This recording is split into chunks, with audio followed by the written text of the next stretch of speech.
Today, even the fact that you need to lift your finger to open an app and then click 10 times to get the information you want, we see it as friction. We just got lucky. We had people who were supportive, and that helped us invent this template of how to survive crisis, because textbook solution would have been you let go half the team and you can survive. But the team decided to not let that happen and gave us a new template, which was very useful later on in COVID, because we did the exact same thing. We did not let anybody go during COVID. There were steep salary cuts. There was a lot of sacrifice. And in both situations, we actually gave people ESOPs that later on were worth several multiples of the salary cuts that they took. So it was not really that big a sacrifice either. If everything worked out, you actually end up gaining a lot more. Crisis also forces you to innovate, and it forces you to go back to the drawing board to think about your business as to should we really be doing things this way, and then you come out as a stronger company on the other side. And I know there'll be more crisis in the future. I mean, it's never over, right? I mean, every time you think the last crisis is gone, a new one comes. We have 1.5 billion people. Our market is more diverse. The customer segments are way more diverse than any other market in the world. Copy pasting a Western solution is not going to work. Last quarter, when we disclosed our AI strategy, we talked about 3 pillars of it. First pillar was efficiency, the second was revenue, and the third was disruption. We call it Trishul. We have walked the talk in our company. If you talk to our employees, that we've always walked the talk. And that is the only thing that I want to leave as a legacy. Aloke, what is one customer problem that you haven't been able to solve yet? Oh, that's a good one.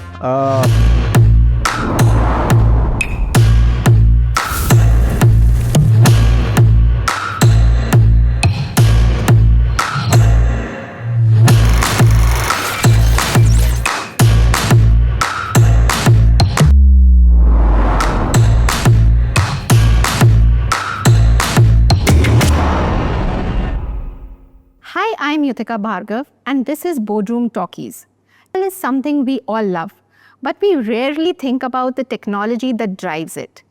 If you have ever booked a train ticket on your mobile phone, checked your PNR, or even booked that last-minute bus, chances are that you have used a product of Ixigo, a company founded in 2007 by Aloke Bajpai and Rajneesh Kumar. Today, it is one of the largest online travel platforms in the country.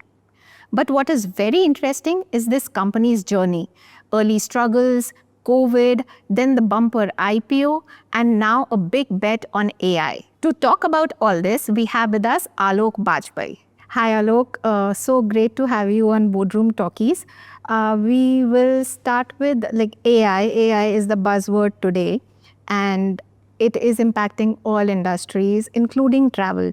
So on an industry point of view, do you think that it is actually something, you sense that it is actually something which will revolutionize the travel industry, or do you think it's another hype word which we are talking about right now?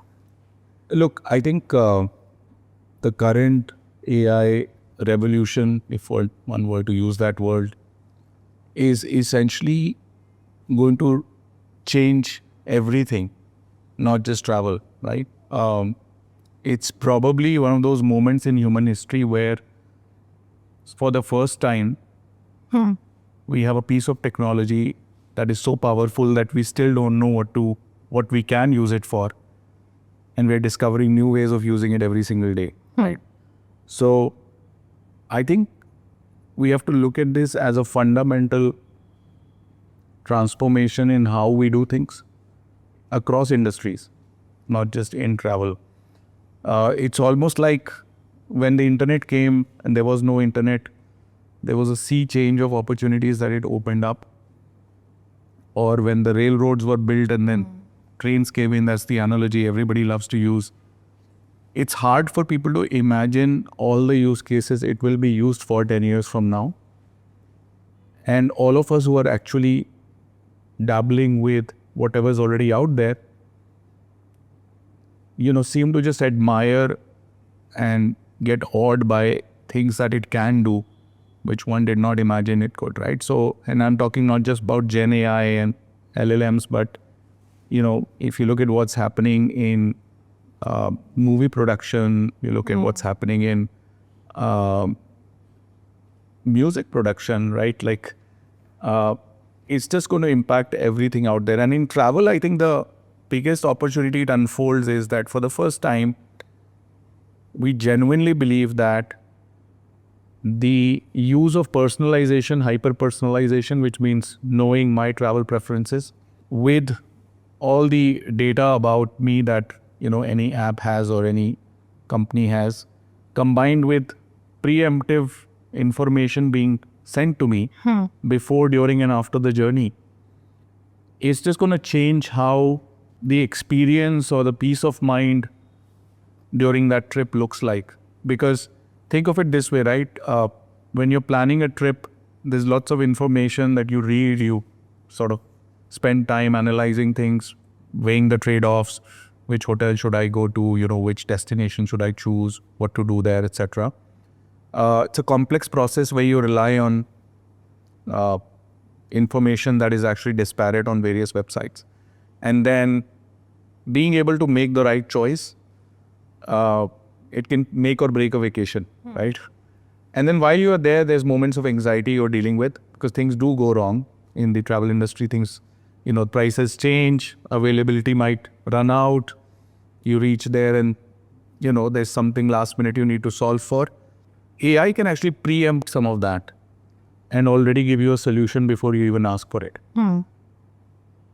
In a sense, you will see online travel companies going from being, online travel agents or utility information providers to becoming travel assistants, right? And I think there, because our genesis was all around utility and not really selling tickets, I think we come with already a vintage of saying, okay, it's not just about that transaction, but what happens before and during and after that is also equally important. I think we are very excited about that world because we can see that we can leverage all these building blocks to build something bigger. So Alok, before you are building for the future, before we get into that, let's rewind a bit. And why don't you tell us about how Ixigo came about? What was the world then that you were building for? Yeah, it's a great question. So I think back in the days 2006, when I moved back to India, I had been in Europe before that, working for a large travel tech company. And before that, me and my co-founder, we both met at IIT where we studied together and then we worked together at this company. So 2006, we moved back and we start looking at the context of online travel in India back then, which was desktop. There was no mobile, which was also more flight-centric because the people who were actually using broadband internet were the same folks who actually could afford to fly. And in that context, we thought of building a smarter way of searching and buying flight tickets, which was, can we find where that flight is being sold across the internet and then collect and aggregate all those fares at one place, which is what people call meta search today. Instead of opening different tabs and doing the same search all over and over again. So we built Ixigo as a meta search engine in 2007. We launched it and we didn't have a lot of capital in the early days. So we essentially followed the classic playbook of build and they will come, right? So we launched it from literally a DSL connection in our office, probably 512 kbps if I remember, or maybe 1 mbps if we were lucky. And we thought there'd be nobody coming anyways, right? Because we just launched it. But turns out, people who tried it out loved it so much that they emailed their entire, in those days it was all email groups if you recollect. Yeah. So people would email on their Yahoo groups, Google groups that, hey, check out this cool new website. And we almost came down the first day itself because we had never planned for thousands of hits coming, in the first day of launch. And that's when we realized that, we need to probably think bigger and kind of double down on what we're doing. Grew very nicely from there to become the, early and leading sort of flight meta search. But when mobile started to emerge in 2012-13, we realized that most online travel agents in India were just following the same Western template of building for flight bookers and then trying to monetize from hotels, whereas most Indians don't fly. I mean, and back then that number was even lower, but even today, less than 4.5% of Indians actually fly, right? That number, if you think about it in absolute terms, is still big, about 65 million people doing about 160 million trips a year. But in the context of the overall market, if you want to be the most relevant player, you have to think beyond air, right? That insight came to us in 2012, 2013, and we started working on what is now, one of our most successful apps, the Ixigo Train app. And we started it as just a simple utility app that could, for example, tell you whether a waitlisted PNR would confirm or not. So this was a struggle all of us have gone through. We book a waitlisted ticket every few hours or every day. We are checking whether is it going to move, is it going to move. And in those days, people would go on blogs and there were some so-called experts saying, "Meri Punjab Mail mein, sleeper mein, 58 waiting hai, confirm hogi ki nahi," right? And then some expert guy who travels that route every day would come and say, "Haan, ho jayegi." And we thought, yaar, ye to data science problem hai. Why are people not applying some engineering here? We started mining that information and started using that information in a way where we could start predicting using a machine learning model whether the PNR would confirm or not, right? And as we got more and more data, we became more and more accurate at that, to the extent where, it just started spreading by word of mouth.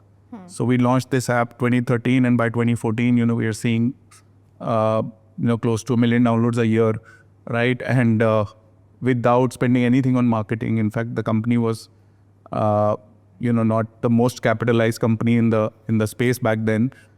And we thought we are on to something, right? There is a rabbit hole we need to go down. And then we went down that rabbit hole and discovered so many use cases for train travelers that were unsolved for. Because yes, there was the government website where you could buy tickets, but then there were so many problems in just identifying where your coach would be, where your platform would be, where your seat is going to be in the coach. Are there amenities in the train? But the most important one was, where is the train right now? Because most trains in India, do run with some delays, and accurately predicting whether the train would reach on time or not at the next station was a very interesting problem. And we cracked it by actually using the location of our own users. As we started to grow, we saw that almost every train in India had at least 1 or 2 Ixigo users sitting on it. And we started asking them whether they were open to sharing their location. And then we started using their location to tell others where the train was, right?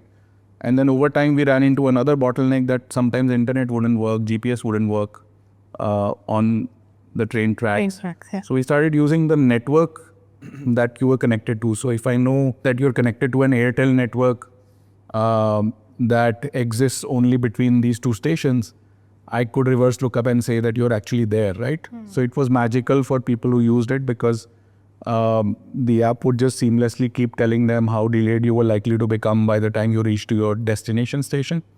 And the accuracy improves as you grow more users, right? So that snowball effect started in 2013, 2014, I would say, and then continues till date, where at some point, I think it was 2017, we started to see that our app was being downloaded more than any other online travel app in the country, right? We were almost at the top of the Play Store by then, and we figured out that maybe now is a good time to start thinking of how to monetize this audience, because we'd not figured that out. But, for 10 years, nearly a decade, you didn't think about monetizing a product which was seeing traction. Why was that? Well, we tried. I mean, we ran ads. We started leading people into, let's say, airline booking websites, hotel booking websites. I think we were just too married to the idea of not wanting to become this large, boring, transactional business that has thousands of people, and instead being very pure play tech and just lead people on. I mean, all these pure play internet companies were inspirational for everyone, saying, okay, if Google or Meta or WhatsApp could do it with so few people, mostly engineers, right? Why not build a company like that? And I think we were just following that playbook for a while. But we realized that the biggest reason to become transactional was because that was the only way we could improve the customer experience for our users, right? If you look at our vision, we want to build the travel company that offers the best customer experience. In order to do that, of course, utility use cases that are described are important, but it's also important to help them transact and then own the transaction. So I think the big moment for us came when we were a flightsmate and we would lead people to many of these OTAs for flight bookings. People would come back to us saying, oh, nobody's answering phone calls when something goes wrong, I'm not getting my refund, or all the usual issues that people face on OTAs. And we were like, if we really want to solve these problems in the industry, we'll have to become one ourselves, right? So I think that's when the monetization angle really came in, because only when we started selling tickets were we able to start monetizing this audience in a big way. In hindsight, perhaps we could have done that earlier, but that started to happen 2017 November for trains, where we realized that we were doing more downloads than any other train-related app in the country, and we might as well start selling tickets. So 2017, we approached IRCTC, and as per their policy, started to sell tickets through their API, and we just in the next couple of years saw that the trust that we built over the previous 5-6 years, that could be monetized through people buying tickets through us, and touch wood, people continue to sort of come back in droves and like the experience. And we've also innovated way beyond on many products on top, which give you peace of mind. So I don't think we are just selling tickets there anymore. We are actually selling peace of mind on top that comes at even, that's something people value even more than just the point-to-point transaction. When you started, immediately there was global financial meltdown. Then when 2017 you started monetizing, it started showing results. Then a couple of years later we had COVID. Yeah. So how were these challenges for you? How did company navigate through these? And was there a time when you actually thought that maybe this will now not work out, or what kept you going? No, we've had several moments where it wasn't just a crisis, but it was almost like an existential crisis. GFC was probably the first one in that list, because it was 2008 and we had just closed a seed round in February, March, I think. And then we started to build out, and we got inbound interest from VCs. We were about to close a very large round with a VC for Series A, and then Lehman Brothers collapses, and that round sort of went almost the last day, right, when we were supposed to sign the long docs. The deal is not there anymore. And I think we were about 25 people, very small office, right, and we just huddled and said, this is what has happened. We may not survive this if we don't figure out a path forward. We may have to let go people as well if we don't find a solution. And I think we were just very transparent and honest with the team, because I remember I drew the P&L on the whiteboard and said, this is how much we spend on servers, on people, and and this is how tiny we make in terms of revenue. So either we reduce this or we increase that, because that's the only way to survive over the next few months. And one young engineer stood up and said, hey, guess what if everybody works without salaries? The lines seem to be meeting in a few months. So is that possible? Like, that sparked something in the room, and I think we found a formula where half the team, actually most of the senior people went to, I went to near zero salaries, Rajneesh went to zero salary. The next level went to more than half of pay cuts, and the next level was like at half of their salaries for almost the next year and a half, right? And I think people willingly did that to save the company, because they felt that level of ownership. It was a very small team. So we're very thankful that people came forward and did that for us. And in hindsight, even our landlord actually gave us a rent and discount for almost, I still think like a year and a half, we were paying half the rent. Him beforehand or just? No, it was just, so we actually met him and said, look, we have two options. We'll have to vacate the premises. We can't afford the rent anymore, or we'll pay you half the rent, right? And he chose the second option, right? Because guess what? It's not easy to find tenants either in that crisis. So I think it was, we just got lucky. We had people who were supportive, and that helped us invent this template of how to survive crisis, because the knee-jerk reaction would have been, or the textbook solution would have been, you let go half the team and you can survive. But the team decided to not let that happen and gave us a new template, which was very useful later on in COVID, because we did the exact same thing. We did not let anybody go during COVID. There were steep salary cuts. There was a lot of sacrifice. And in both situations, we actually gave people ESOPs. that later on were worth several multiples of the salary cuts that they took. So it was not really that big a sacrifice either. If everything worked out, you actually end up gaining a lot more. But yes, there was a time when in both crises where we thought we won't make it, right? Like and we were mentally prepared for that scenario as well, saying, so what, right? Because then the world is going under, we are also going under. But if we do, we'll make it together, right? And we'll build something bigger together, because you need those people to build for the good scenario as well. Have these crises somehow changed risk-taking capabilities, and that you, with you and Rajneesh specifically, are you like, now we can take on anything, this has happened? I think they've made us more resilient. I think they've made us little less fearful of these crises, because, and then there were many mini crises along the way where we were running out of money and all of that, right? Along when we were trying to raise money. And I think each of those crises also gives you more confidence that, look, if you deal with these situations in a calm manner and in a manner where you involve everybody as part of the solution.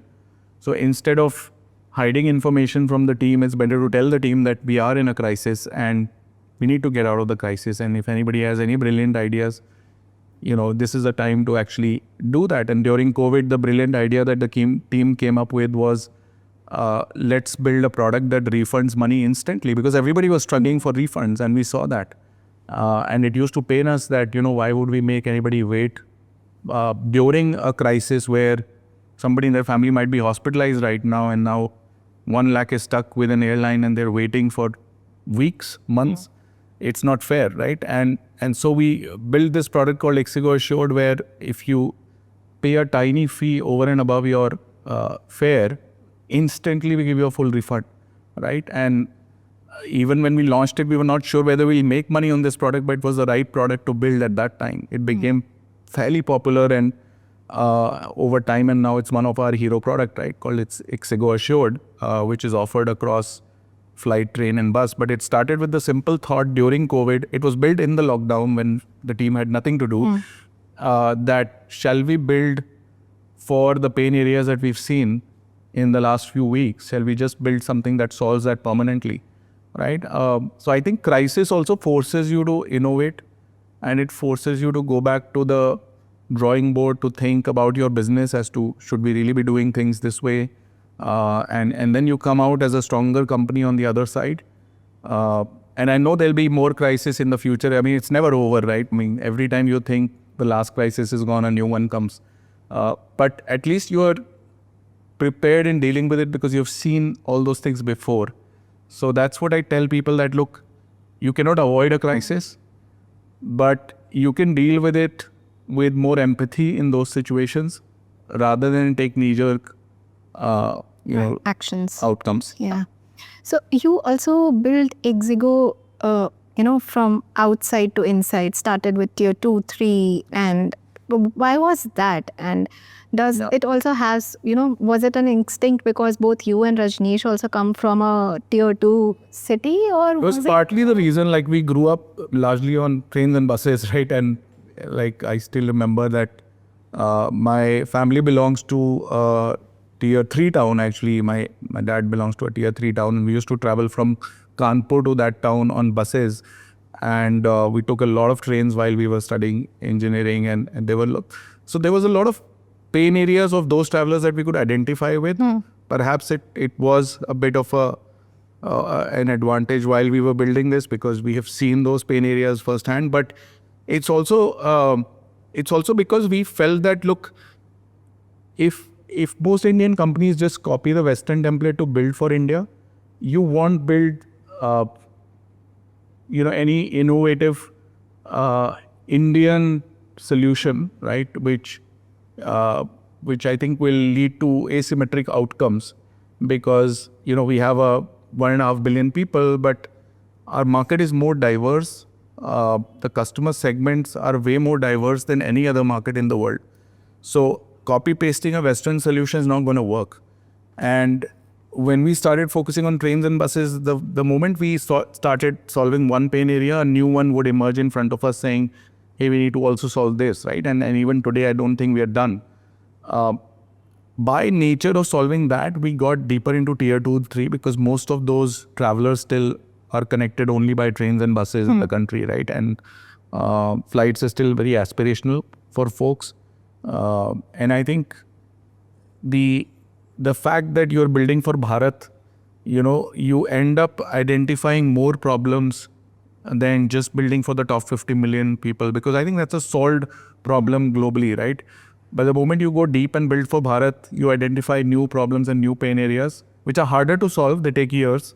It took us years to solve some of the problems I described. But once you've solved them, it's a very defensible moat because it's not easy to solve either. Recently, you also got funding from Process, and you have mentioned that a part of that funding would also go into your AI roadmap.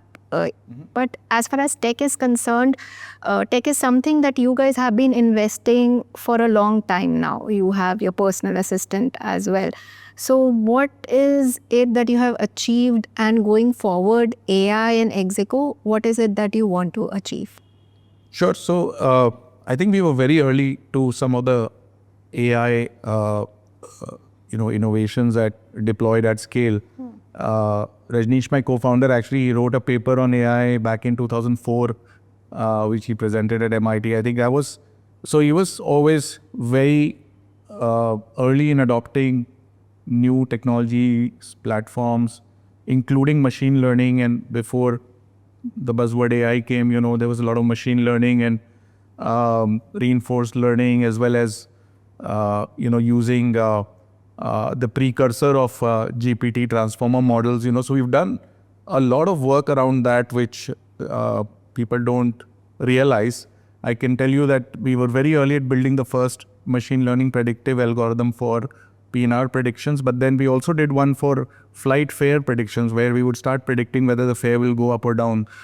And if it's going to go down, you're better off waiting.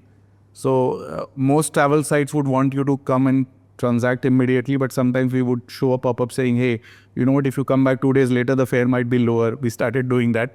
Now we've launched a product called Price Lock, which says that if the fare is actually going to move up, we will still cover and give you the same fare that we promised. And if it goes down, you'll get the new fare, so you can lock a cheaper fare.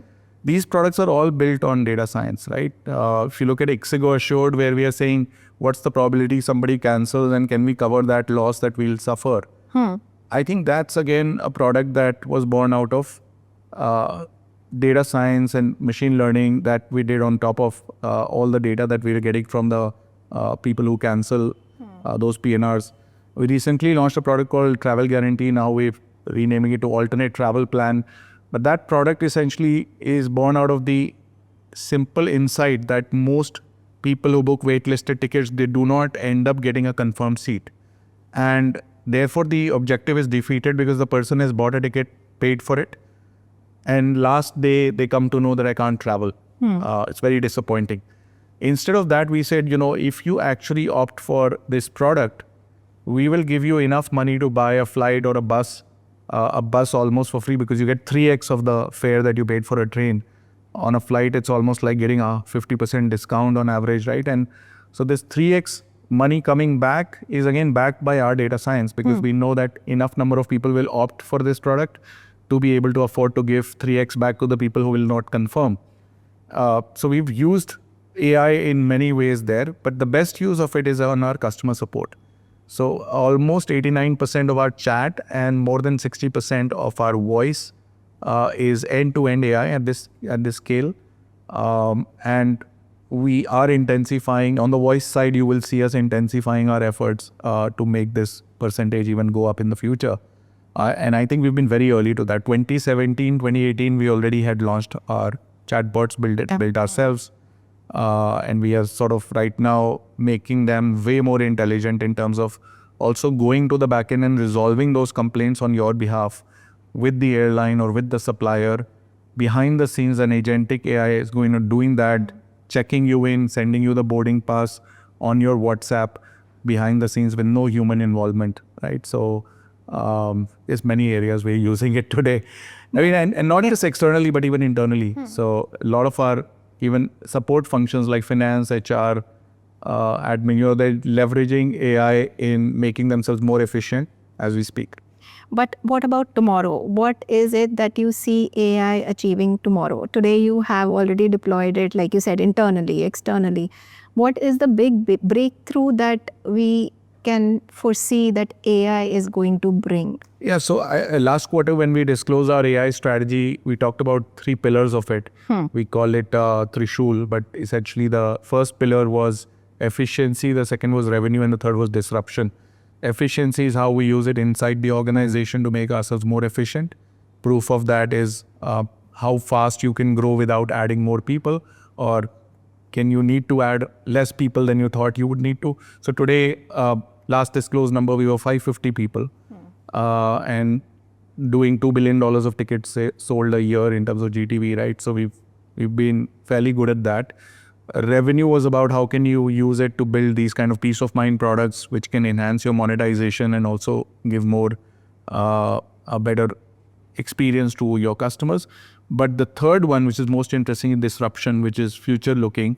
We believe that most online travel companies will have to evolve to become more agentic, hyper-personalized, preemptive, and in some sense become more of virtual personal travel assistants as opposed to just being apps where you go to buy tickets, right? So I think that role will start to play out as we invest more and more on the disruption pod. Yeah.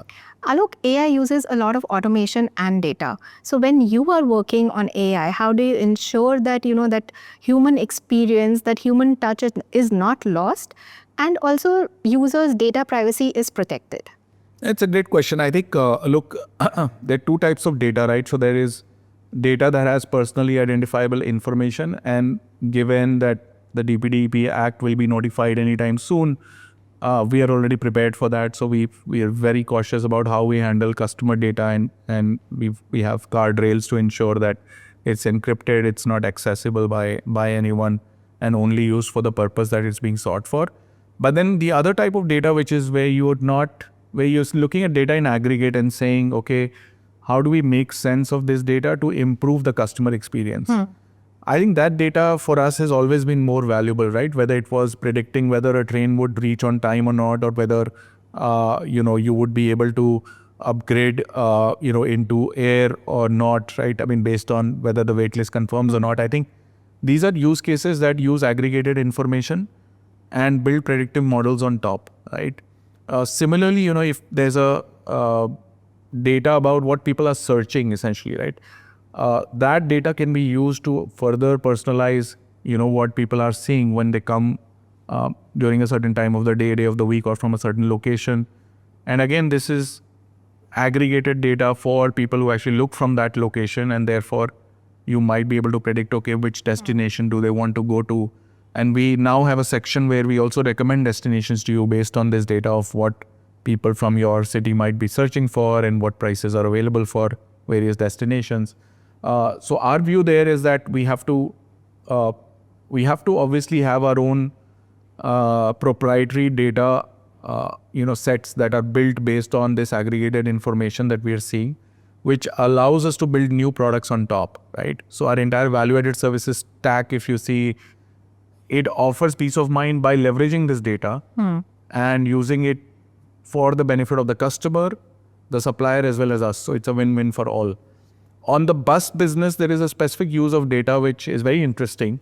Most buses in our country are run by operators that have very few buses, and some people may not have heard their name. So first time you're booking on a route, you will be a little cautious about which operator you choose.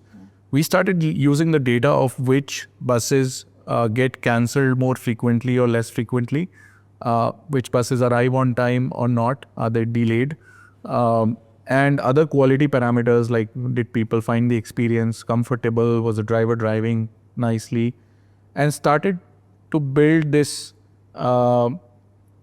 seal of guarantee, which we call Abhi Assured, which essentially says, okay, if you're booking an Abhi Assured bus, it's almost like an SLA that you have signed where the bus operator is delivering what they promise, right? The bus is going to turn up, it's going to turn up on time or with very little delay. It's going to be a clean bus with a comfortable seat. Driver is going to drive well. If any of these things go wrong, our promise is to give you back up to 150% of what you paid. Now, this is all backed again by data science, right? And we have actually seen it improve the overall customer delight that people have when they buy an Abhi assured bus, right? Which has been curated by us to actually stand for those values. Yeah. Alok, which is one customer problem that you haven't been able to solve yet? Oh, that's a good one. Well, I think it's work in progress, right? But essentially, you want the functionality of any app to actually go behind the scenes in some way, right? Because today, even the fact that you need to lift your finger to open an app and then click 10 times to get the information you want, we see it as friction. And I think the more the app can do things behind the scenes and be more preemptive about, so if I'm approaching an airport, we have this feature called Flight Tracker Pro, which tells you how delayed your flight is, which boarding gate it's going to go from, which check-in desk you need to go to check in your bags. Now, if I'm approaching the airport, I should already be seeing this instead of even needing to go and click on it, right? So it's these kind of ideas that we believe that the world is headed to a more preemptive and assistive experience. And that's something we don't fully have today, but we have all the building blocks. And I think that's where AI will allow us to move faster on. And how has from being a startup to being a listed company, how has that one changed you? And also, do you think that the entire ecosystem in terms of startups is changing? Earlier, being unicorn was the goal. Now we are seeing a lot of listings. So how do you see that? See, I think the goal for any company should be more oriented towards serving their customers, and valuation typically follows, and there's a phase lag, right?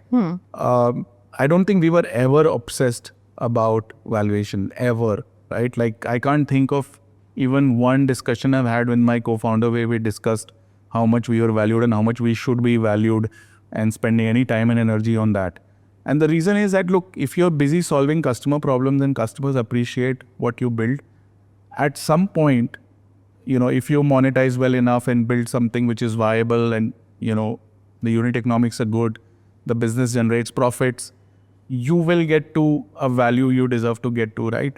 But I think a lot of founders or companies get obsessed about this metric and, the tag of being a unicorn, etc. And I think, I've never subscribed to it personally. And I think this obsession can have more disadvantages over time in terms of culture or in terms of how how much you value creation versus value capture, right? Because value creation happens when you're serving the customers and solving problems, and you should be obsessed about that in a company. So I think we've always been operating that way.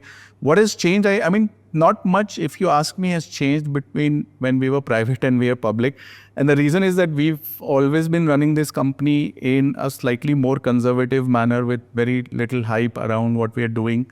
And in fact, the last 1 year, we've been overwhelmed by some of the hype and attention the ecosystem has started to place on us because we've never been used to that. But the point is, it's very important to not be distracted from the main goal, which is to improve the customer experience out there. So I think, yes, the noise levels have gone up. How we are building the company hasn't changed. What we do every day hasn't changed. And I don't think that will change ever because, that's just who we are. Definitely, we have to be mindful of the fact that, people, retail investors or institutionals actually have put their faith on us and they've come in and believed in our story and they continue to believe in our story. And I think our endeavor is to continue to work hard and not let them down over time. So, we feel that pressure at times, to be honest, but I think that pressure is good because, you feel that you want to be able to use all this love and attention to build something even bigger than you ever imagined. Because when we were private, and a lot of people didn't even know us, just 5-6 years ago, many people may not have known us, right? Like, I think it allows you to have less distractions. So today the distractions may have increased, but we have to constantly remind ourselves to stay focused on the goal. Alok, what kind of a traveler are you? One who meticulously plans everything, or let's go and we'll see what to do? I usually, for my family vacations, plan early, and I don't want to leave things to the last minute because it's very stressful. So for the family trips, I would be planning at least a month in advance, or if I can, 2 months in advance. But I'm not very good at packing or figuring out the specifics. I leave it to my wife typically. And I also enjoy the process of planning. So I'm very meticulous about that because it also helps me learn as to, what part of that should we automate, etc. So I am till the last, detail, the person who's actually making that plan or, seeing if we are going as per plan. But most of the time, as plans don't work out. And you have to be prepared for the last minute. So the thing I've learned is you can plan as much, but you also have to make a plan B all the time when you're traveling. And I do keep a plan B ready as well. That if it rains, what are we gonna do, right? So that's important. Where are you traveling next? Where am I traveling next? We have an offsite in Abu Dhabi where we'll be going sometime in November, possibly. Nice. Good weather to be in Abu Dhabi, though. Alok, I'd like to close this by asking you, most internet-driven companies, usually beyond their founders, they sort of lose their identity sometimes. People can't see those companies beyond their founders. So for you, what is that big vision for Ixigo that will continue forever? Like, where do you want to leave this company? Oh, it's a heavy question. I think the DNA of companies gets defined by the actions of the founders over time, but it also gets institutionalized in the team over time, right? So if you talk about our DNA, we always put empathy at the center of what we do, saying, are we doing the right thing for the customer, for the employees, for the team, and am I doing the right thing for myself comes at the very end, right? And you need to, that's the right way of thinking about others before yourself. Now, this is something that it has to start from the top, right from the founders to the leadership team and flow down the team to become institutionalized. It requires sacrifices. It requires those moments of truth where you may put up nice cultural posters on the wall, but when it happens, when the hell breaks loose, so to say, how did you react, right? And did you live up to those values, or those are just nice looking statements on a wall? I believe that we have walked the talk in our company. If you talk to our employees, that we've always walked the talk. And that is the only thing that I want to leave as a legacy, that if we say something, we will do it. No matter how good or ugly it is, but, and we have to be transparent about it. We have to be empathetic with people, because you can't achieve much without people until AI comes and does it for you. And if that legacy carries on, and again, in every company, there will be a time and era where founders need to move on or get into board positions, etc. Fortunately, age is at this point on our side, and there is a good run for us ahead of us. But you have to always ensure that these values stay on, right? Because they define everything. How you work gets defined by those values, and how you work is the most important ingredient in what you end up delivering, right? So I think we've been shaped by the last 18 years and what we've seen, and we've become more resilient as a result of that. So hopefully these values carry on, even if we are not there.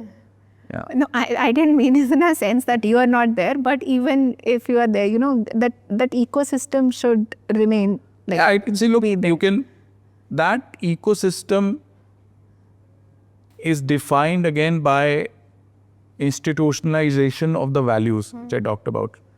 And those values flow from the top. So if the leaders don't behave in a certain way and they expect the employees to, it's not going to happen. True.